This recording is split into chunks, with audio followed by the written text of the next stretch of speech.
Buenas. Hola, Oi, voltamos. voltamos. Ya va Estamos. faltando, va faltando menos. Va faltando menos. Bueno, retomamos, ya supongo que Guillermo ya va a unir a nós, né? Entonces vamos a pasar a palabra para o profesor Santiago Ginóbili, entonces. ¿Correcto? Bueno, gracias.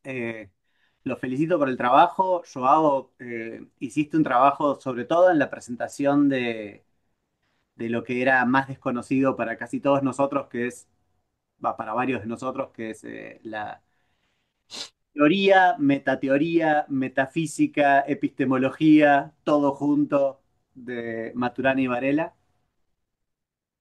Eh, ¿Qué me dice que confirme el lenguaje en el que estoy hablando? Bueno, el Zoom. Bueno, ese trabajo está muy bien, digamos, es la mejor presentación que leí sobre ese tema que no conozco tanto. Eh, Quizás la única crítica, esto no es una pregunta, es una crítica a la tesis, es que algo que yo creo que o sea, lo sabés y lo decís en la tesis, pero quizás estaría bueno que esté más implementado, que es que la pregunta por la teleología es terriblemente equívoca, porque teleología significa un montón de cosas. Entonces, cuando uno se pregunta si Darwin es teleológico o si la biología actual es teleológica, la respuesta es muy compleja e implica hacer un montón de distinciones respecto a qué tipos de teleología hay. Eso aparece en algún pedazo en la tesis, pero quizás estaría bueno que aparezca antes, ¿no? Porque hay algunas. Yo eché en falta, digamos, sobre todo en el panorama generalizado respecto a la teleología, cierta claridad respecto a lo que se estaba discutiendo. ¿Se entiende el punto? Porque eh, hay autores que son mecanicistas y teleológicos, como Lamarck, hay autores que son. Darwin, la teleología en Darwin es realmente. O sea, la respuesta de si Darwin es teleológico no es por sí o por no. ¿Sí? Digamos, es muy compleja. Bueno, quizás esa es la única crítica. Ahora tengo preguntas. Algunas de las preguntas las adelantaron Leonardo y Daniel, sobre todo, porque mi duda más grande es por qué tendría que hacer el esfuerzo de aprenderme todo eso, ¿no? Eh, que implica cambiar todo el lenguaje y el marco conceptual a nivel metateórico y teórico y metafísico también, sin que haya una revolución, ¿no? Tipo, digo, esa es la pregunta que más dura que uno puede hacer es ¿por qué haría eso? Pero bueno, en definitiva ya la hizo Daniel esa pregunta y se la contestaste, así que la paso por encima. Voy a hacer dos preguntas que creo que son centrales. O sea, se me ocurrieron un montón de preguntas, pero voy a hacer dos. Una que eh, más general y otra más al centro de la tesis. ¿Sí? La más general es, hay una falacia que no sé cómo se llama, no sé si tiene nombre, que es pensar que los estándares intraparadigmáticos tuyos se tienen que aplicar universalmente, ¿no? Interpretar lo que son estándares internos como externos. Algo de lo que han hablado un montón de autores como Carnap, Kuhn, pero no sé si tiene un nombre esa falacia. Y a mí, yo cuando leo Maturana y Varela, me da la sensación de que hacen eso todo el tiempo. ¿Por qué? Porque como son biólogos moleculares, neurocientíficos, bioquímicos o algo por el estilo, piensan que es una característica esencial a la ciencia el reduccionismo y el mecanicismo. Y eso, en todo caso, es una característica esencial a ciertas formas de hacer ciencia, en ciertas áreas específicas. Entonces, hay una pregunta que tiene que ver, que es como la más general respecto a no a tu tesis, sino al enfoque. ¿Por qué debería tomarme en serio esas críticas basadas en metafísicas que son metafísicas y metodologías que que son de una parte de la biología para juzgar a toda la biología. ¿Se entiende la pregunta?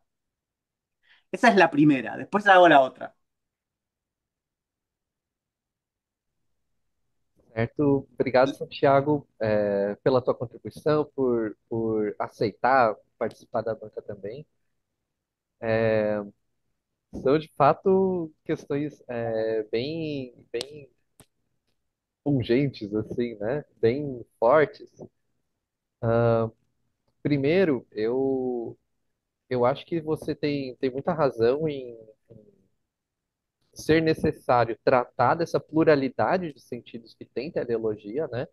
Mais cedo na tese, e talvez até de forma mais ampla também, né? Porque é um caminho espinhoso, né? É uma selva a teleologia, né? Tem inúmeras formulações e tal. Eu tentei capturar um pouco isso no primeiro capítulo, né? Com esses diferentes autores e como eles levantam essas questões. Mas é uma discussão também que extrapola, né, o período pré-Darwin e pós-Darwin, né? Como você falou, né, quase que não se trata de dizer se Darwin foi ou não teleologista, e sim como ele foi teleologista, né? Algo nesse sentido, uma visão mais qualitativa da coisa, né? Tem aquela... Não, deixa pra lá, eu ia fazer um comentário, mas ia sair muito do tema. Sobre a questão que você coloca, então, né, dessa falácia, né, pelo que eu entendi, foi mais ou menos de eu extrapolar aquilo que para mim são compromissos inegociáveis, mas que dizem muito mais da área em que eu me insiro para toda a ciência, né? Eles, enquanto biólogos moleculares e enquanto estudiosos de neurociência, extrapolam as suas conclusões para toda a ciência, né? Maturana e Varela tem essa questão de estruturarem a teoria da autopoiese de uma forma muito ampla, né? É uma definição de vida que se pretende universal para toda a biologia. Então, não vai para um lado de um pluralismo, por exemplo, de conceitos, né? É um conceito que sequer é universal. E eu acho isso válido. Isso que eu coloquei antes, né, de que me parece que a autopoiese funciona também para seres vivos pluricelulares, não é uma consequência necessária de ela funcionar para células, né? Eu defendi que a gente pode entender seres vivos pluricelulares nesses termos também, mas poderia não ser esse o caso, né? Quanto aos compromissos que eles assumem, e você tem razão, né? Eu acho que se a gente fosse comprar o pacote inteiro, é um esforço, é muita coisa, né? Mas eu acredito que a forma como eles estruturam especificamente essa biologia do conhecer, né, essa visão sobre ciência, a partir de algumas conclusões que a gente pode tirar olhando o próprio aparelho que a gente usa para compreender o mundo, que é o nosso cérebro, né, ou outras partes do nosso corpo que a gente também usa para entender o mundo ao nosso redor, né? Eu acho que a forma como eles entendem o conhecimento, nesse caso, vai pautar o jeito que eles vão justificar o método científico, né? Então, é justamente porque tudo que eu tenho é aquilo que os meus sentidos me dão, que eu preciso achar uma forma de falar sobre o mundo sem extrapolar os meus próprios sentidos, né? E aí tentar,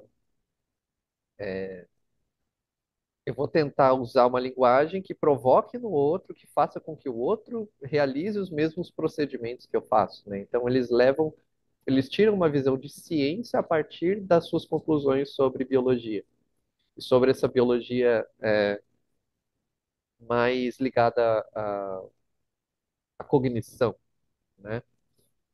Então eu acho que por isso que acaba extrapolando, né? Uma visão de ciência baseada na, na, na cognição biológica. Por isso que vai ser uma biologia do conhecer, né? E aí eles vão dizer sobre a epistemologia, sobre a nossa forma de conhecer o mundo.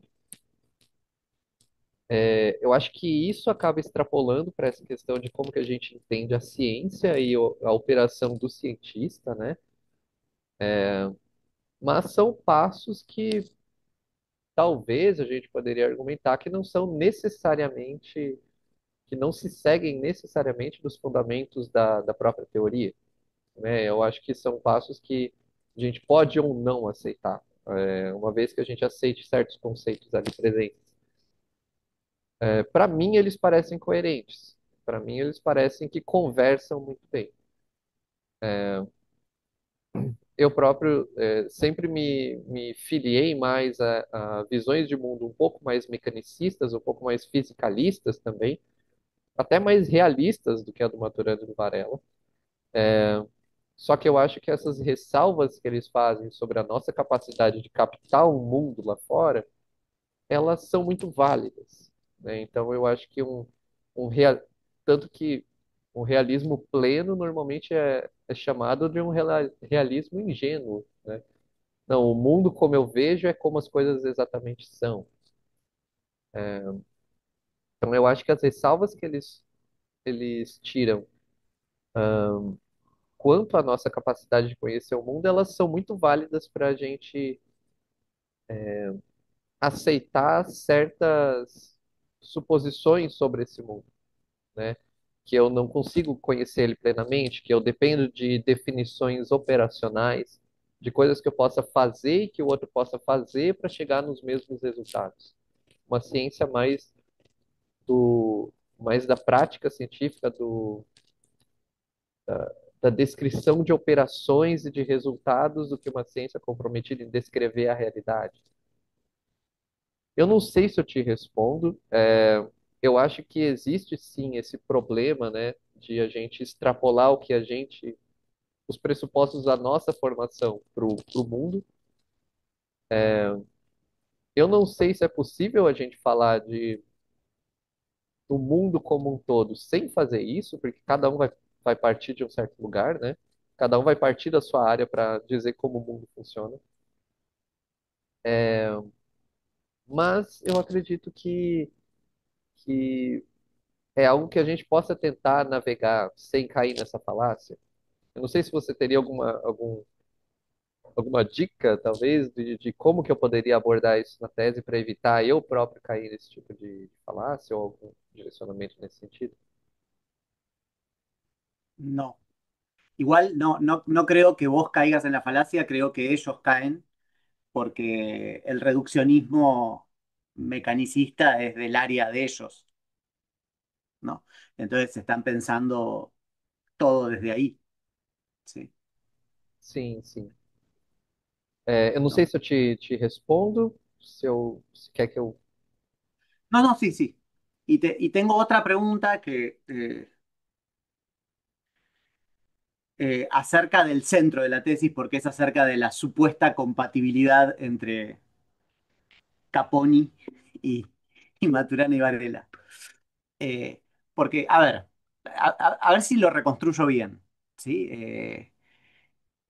Obviamente el enfoque más amable y compatible con lo que hacen los bioquímicos y los biólogos moleculares es el enfoque sistémico de Cummings, ¿sí? Porque indiscutiblemente hacen algo como lo que ellos hacen, ¿sí? Creo que eso es un acuerdo general, ¿sí?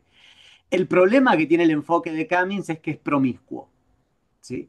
Es que se parece mucho a lo de Maturana y Varela en el hecho de que las funciones surgen a partir de decisiones, ¿no? Epistémicas, en el sentido de que esta idea de que son subjetivas, ¿no?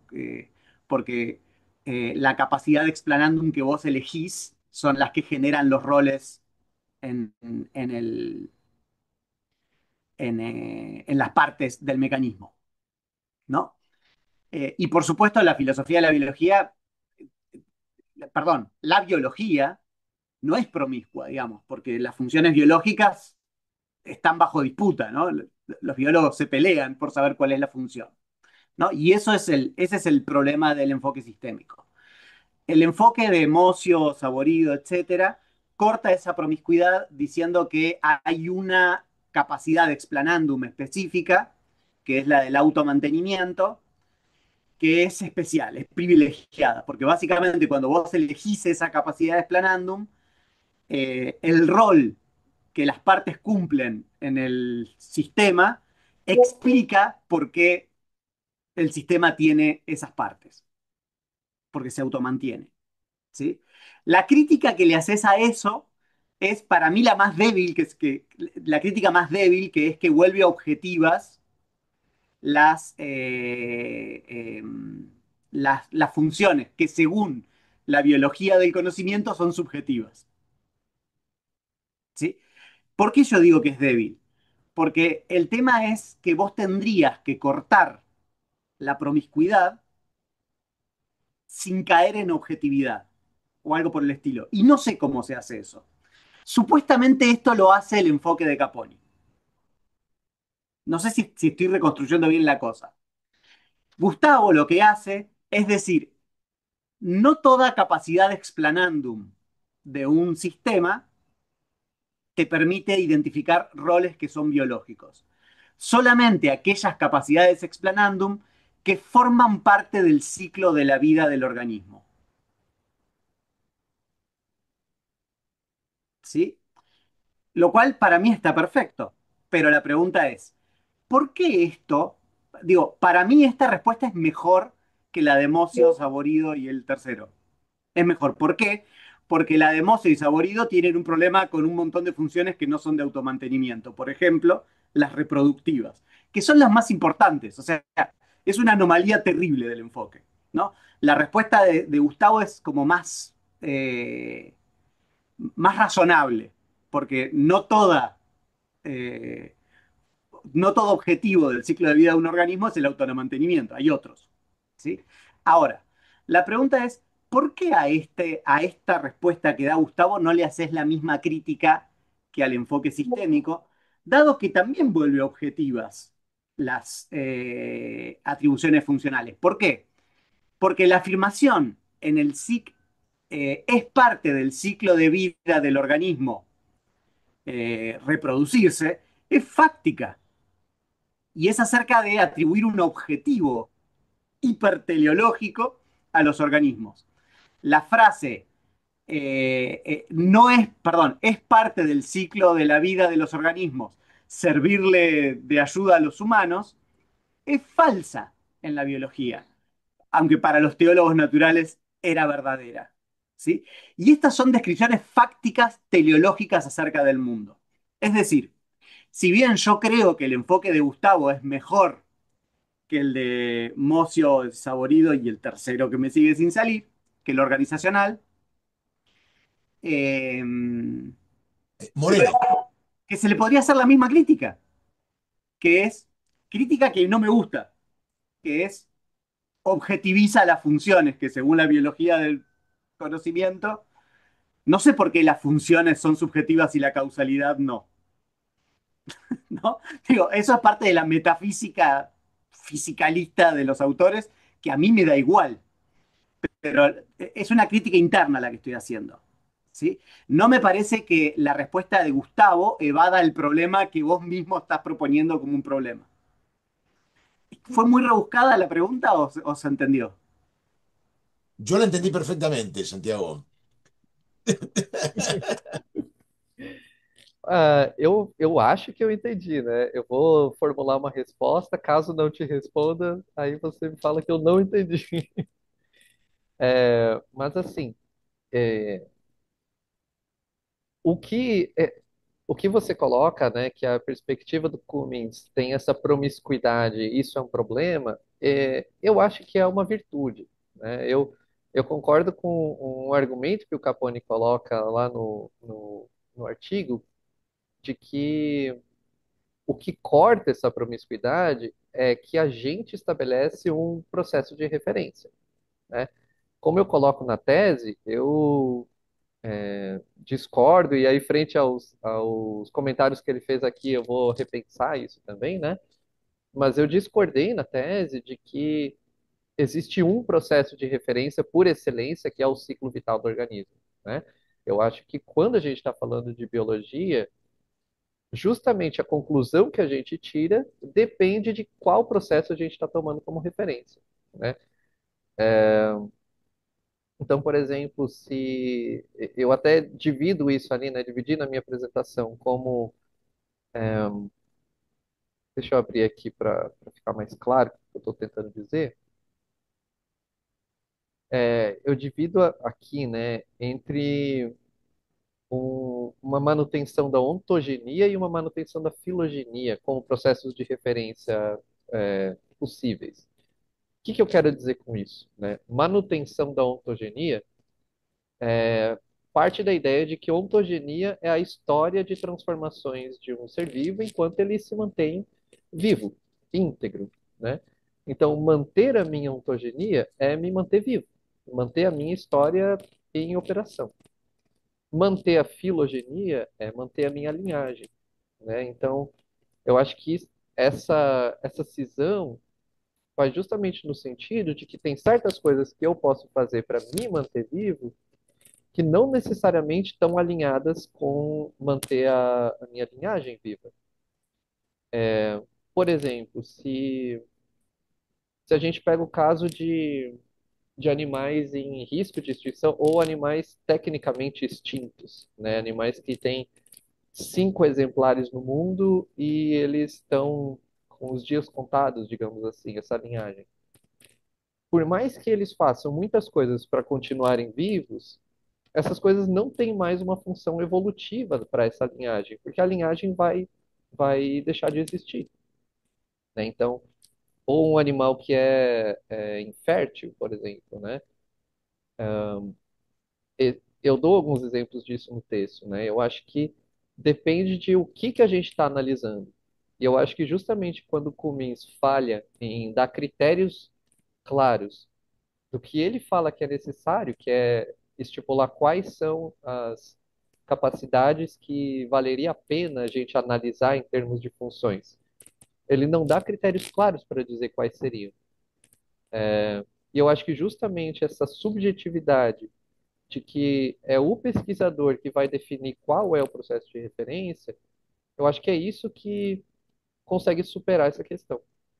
Então, por exemplo, a gente pode ter uma discussão sobre na biologia qual que é o processo de referência por excelência para a gente determinar o que que é uma adaptação, por exemplo, né? Ou seja, quando a gente fala de um objeto que realiza uma função muito bem, porque ele foi moldado para isso, né? E eu até coloco um ponto na tese que eu acho que é relevante, que é que quando a gente fala, por exemplo, que o coração, a função do coração é bombear sangue, porque bombear sangue é o que explica ele, né? Essa noção bem etiológica da questão.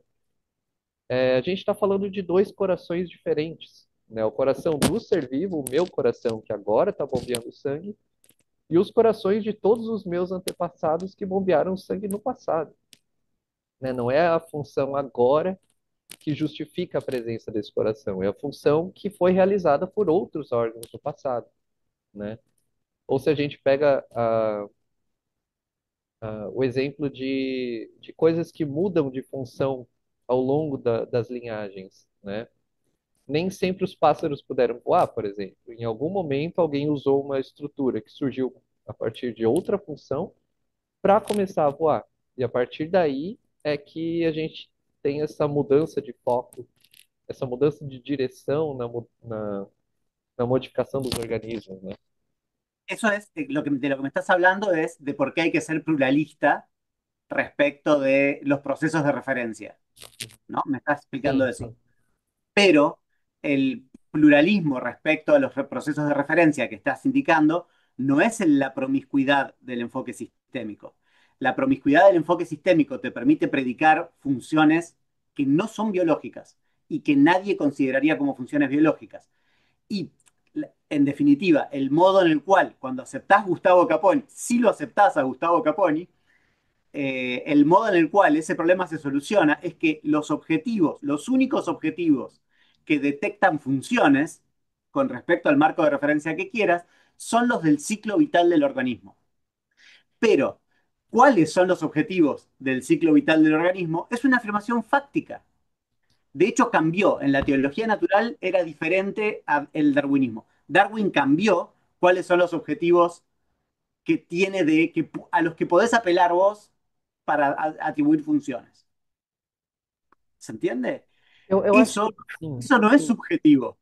Eso no es nada subjetivo. Eso fue lo que pasó en la revolución darwiniana. Antes las flores estaban para adornar el mundo, ahora las flores están para evitar autofecundarse. Eso no surge de la decisión subjetiva de elegir un marco de referencia. Eso es fáctico. Esa es la biología funcional presente. sim. Mas eu acho que eu levaria as coisas para dois caminhos. Um que eu acho que é mais fácil de argumentar e o outro que eu deixo como uma possibilidade com a qual eu não quero me comprometer agora. Mas no primeiro caso, a gente pode ter e eu acho que isso que tanto Cummins, mas principalmente o Gustavo faz bem, que é colocar aqui uma função, para eu dizer que algo é uma função, eu posso colocar qualquer processo de referência que eu queira. Só que justamente o que está em disputa é o que é uma função biológica. Qual é o processo de referência quando a gente está falando de funções biológicas, né? E aí eu acho que entra em discussão, que a gente pode polir um pouco mais. Mas de todo caso, esse conceito ele é mais primitivo do que uma função selecionada, por exemplo, né? Funções são selecionadas na medida em que elas são biológicas, mas isso não impede que outras coisas não possam ter funções também, né? Por exemplo, um exemplo que eu acho muito bom, eu não sei se a minha apresentação ainda está aberta, acredito que sim, mas esse exemplo que eu trago na capa da apresentação, não sei se esse animalzinho da capa, ele é um caranguejo eremita, né? Que é esse ser vivo, esse caranguejo, esse crustáceo, em que uma boa parte do corpo dele é muito mole, é muito frágil. Então, como parte da vida dele, ele vai procurando coisas nas quais ele possa esconder essa fração do corpo dele, né? E normalmente isso são conchas. A gente vê, por exemplo, algumas fotos de alguns que encontraram pedaços de cano, por exemplo, né? O plástico, nesse caso, se torna um grande inimigo. Ele acaba não conseguindo lidar muito bem com plástico, etc. Mas o caranguejo eremita, ele é esse exemplo de um ser que usa algo que não foi ele que produziu, que não foi selecionado junto com ele, para o seu próprio benefício e como parte necessária de ele conseguir continuar vivo e ativo, né? Inclusive, eu descobri há pouco tempo atrás que ele vai coletando anêmonas pelo mundo e colocando na concha que ele está. Quando ele troca de concha, ele troca essas anêmonas de lugar também, né? Então, é esse animal que vai dando funções para muitas coisas que de fato não são selecionadas pela sua própria história evolutiva. Ou, e aí que está o meu segundo ponto, né, mais discutível, ou talvez sejam, né, porque a gente tem uma história de coevolução de diferentes espécies, né? As frutas que a gente come hoje, por exemplo, elas são como são porque a gente modificou elas ao longo do tempo, né? Então, a palatabilidade delas, o quão boas, o quão gostosas elas são no nosso paladar, influencia na direção evolutiva delas, inclusive, né? Nós atuamos nesse caso como parte de uma pressão seletiva em relação a esses outros organismos. Então, em certo sentido, a gente pode dizer que uma flor ser bonita ou cheirosa pode operar uma função na sua evolução, porque isso vai fazer com que nós ajudemos ela a se reproduzir também. Eu não sei se faz sentido e, como eu disse, isso é muito exploratório ainda, mas eu acho que é um caminho para se pensar. Não que elas estejam lá por causa disso, mas isso opera uma, dependendo de como a gente vai entender esse caminho evolutivo, pode operar uma função evolutiva aí. Não sei. Fica como um. Me queda la duda de si Caponi no es teleológico, no es demasiado teleológico para el gusto de Claro, Maturana, pero está bien, gracias por la posiblemente respuesta. Es una pregunta muy difícil igual. posiblemente tengas razón. La idea es que, digamos, en lo que la perspectiva, bueno, pues, en lo que está en el artículo citado, mío citado por João, es que, claro, el concepto de función biológica es una especificación del concepto generalizado de función. Entonces, es una especificación donde parte de esa promiscuidad, como dice Santiago, se pierde justamente porque lo que hay que juzgar es el papel causal, lo que hay que considerar el papel causal que la estructura tiene o el proceso tiene en la realización del ciclo vital que incluye la ontogenia y que incluye la filogenia en la medida que incluye la reproducción. O sea, eso está previsto. Y claro, y después, bueno, está aparte la idea de que a partir de ese concepto de función, que es un concepto más primitivo, aún el de función biológica, se puede definir el concepto de adaptación digamos, digamos, y claro, y el problema de la flor, digamos, no hay que especular tanto con el problema de la flor. Por ejemplo, claro, la flor atrae insectos y pájaros, digamos, y eso tiene que ver un poco con digamos, ya tiene que ver con una función seleccionada de la flor, tiene que ver con la condición adaptativa de la flor. Digamos, y creo que acá volver un poquito a algo que se refirieron Santiago y Daniel y también Daniel, que es el problema de Maturana y Varela de querer reformar todo el vocabulario. Después uno reforma mucho el vocabulario y después eso le estorba para pensar. Digamos, digamos, esa reforma del vocabulario en realidad, como que eso creo que lo dijo Daniel, en lugar de contribuir para que nosotros podamos discurrir mejor sobre un problema, nos termina impidiendo entender el problema y dialogar con aquellos que ya avanzaron antes que nosotros sobre algún tipo de problema. Y a veces uno se pregunta por qué son tan atractivos este tipo de discurso, ¿no? A mí, porque a veces me hace acordar a Lacan, también uno tiene que aprender a hablar de nuevo para poder entrar en esa línea de pensamiento. Y eso me parece que hace un atractivo, uno aprende un vocabulario y con eso parece que puede tratar absolutamente todos los problemas, en lugar de, digamos, manejarse en un escenario más complejo, pero que es justamente el que nos permite ampliar nuestros espacios de interlocución y no enredarnos a veces en las dificultades de problemas que nos genera la propia rigidez del conjunto de categorías que utilizamos. A lo mejor, por ejemplo, pensando en tu futura desarrollo sobre la biología del conocimiento de Maturana, uno ampliarla, desarrollarla que yo creo que eso no es una buena idea, a insight en términos de teoría del conocimiento que se podrían desarrollar ahí, quizá uno de los recaudos a tomar, una das precauciones a tomar para hacer eso, seja que non utilizar uma linguagem que seja também uma linguagem não somente já generalizada na biologia, mas também na teoria do conhecimento. O sea, utilizar ese núcleo de ideas, más exprimir él na forma de un recursos discursivos y también conceptuales compartidos con una tradición mayor, en lugar de tentar trancar, fellar dentro de un vocabulario fechado. Acho que eso é parte do problema, né, da dificuldade para responder a Santiago. Sim, provavelmente.